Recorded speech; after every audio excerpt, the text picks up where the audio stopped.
One of my regular responsibilities as a pastor is to talk to people who are thinking about getting married. We talk about a lot of things, but one of the things we always talk about is money. Because while money can make your married life better and easier, it can also tear it apart. And I'll tell you why.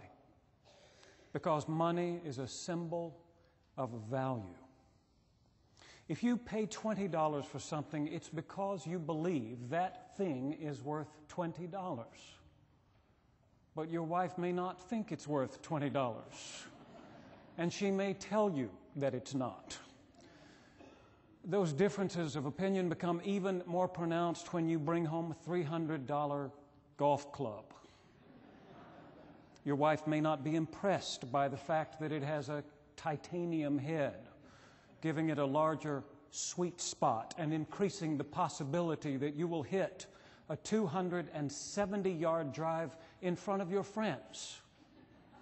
She may simply say to you, with her hands on her hips, "You paid $300 for that?"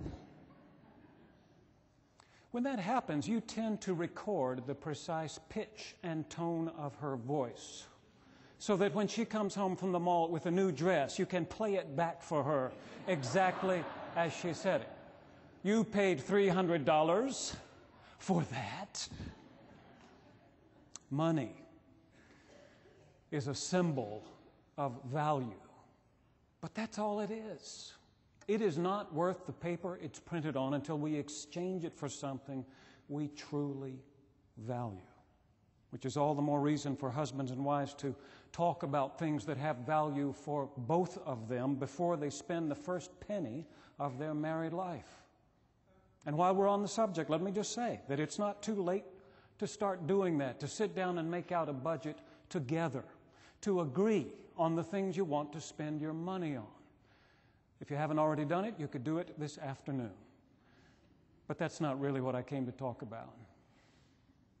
I want to talk about that moment in John 12 when Mary pours out this expensive perfume on Jesus' feet. And the fragrance fills the house, and Judas Iscariot says, "Why was this perfume not sold for 300 denarii and the money given to the poor?" They are not husband and wife, but it's one of those instances in which two people disagree on the value of something. And if we pay attention to this story, we might learn some things about what matters most. It started with a meal. The writer of the fourth gospel tells us that 6 days before the Passover, Jesus came to Bethany, the home of Lazarus, whom he had raised from the dead, and there they gave a dinner for him. In those days and in wealthy homes, a big dinner party like that one would have been served in the Roman triclinium style.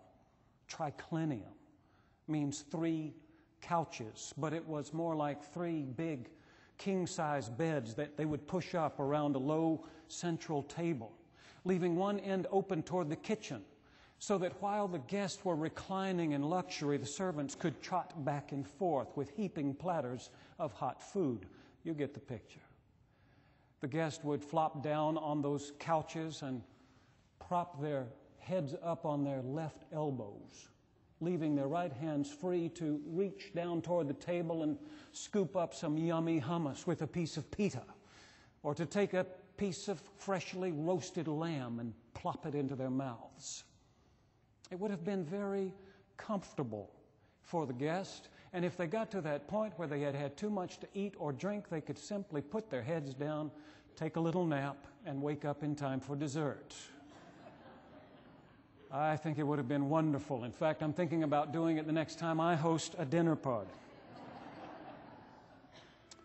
Now, I can't imagine that Mary and Martha and Lazarus would have had 3 big couches to push up around a table, or that they had servants who would trot back and forth from the kitchen. John tells us that Martha herself was serving this meal, which makes me picture something much more modest. Maybe she simply arranged some pallets and cushions on the floor so that her guest could recline there. She could bring out the food and set it down before them. Even so, she would have given Jesus the place of honor to her left as she came out of the kitchen, but close enough so that she could provide him with some special treats. Lazarus would have had the place of the host on the right side, but close to the kitchen, and then the disciples would have taken their places accordingly, which might have led to some questions about which one of them was the greatest. Where would Peter recline? Next to Lazarus or next to Jesus? What about James and John? Where would they take their places? What about Judas Iscariot? Some scholars believe that at the Last Supper, Judas had a place of honor close to Jesus, so that when he said, "The one who will betray me is the one to whom I give this piece of bread once I have dipped it in the sop," Judas would have been near enough that Jesus could have simply handed it to him. Maybe at this meal also he was next to Jesus in a place of honor, which accounts for everyone who is named in this story except Mary, the sister of Martha and Lazarus. Where was she? What was she doing when this meal began? John doesn't say so, but I think Mary may have been back in her bedroom, sitting on the edge of her bed and holding that pint of precious perfume in her hands. It was called nard, or spikenard, a fragrant oil derived from the root and spike of the nard plant, which grows in the mountains of northern India. Sounds lovely, doesn't it? Nard, the new fragrance from Calvin Klein. No one knows how she came to possess such a treasure, but based on Judas's quick calculations, it was easily worth 300 denarii.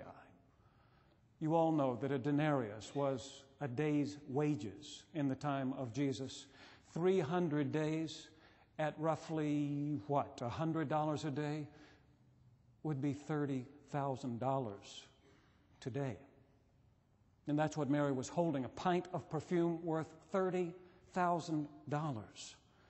It would have come from India in a sealed earthenware container, according to the scholars. To open it, Mary would have had to break off the top. John doesn't say so, but this is what I picture Mary doing, sitting back there in her bedroom, holding that pint of expensive perfume, thinking about what she values most. On the one hand, there is this, worth 300 denarii. On the other hand, there is Jesus, who is worth everything. Without another thought, she breaks off the top of the bottle and tiptoes into the room where everyone is eating. It would have been dark in there. Most of the light would have come from the oil lamps at the center of the room. Around the walls, it would have been all shadows. And it is there in the shadows that Mary kneels down and begins to pour out this perfume on Jesus' feet.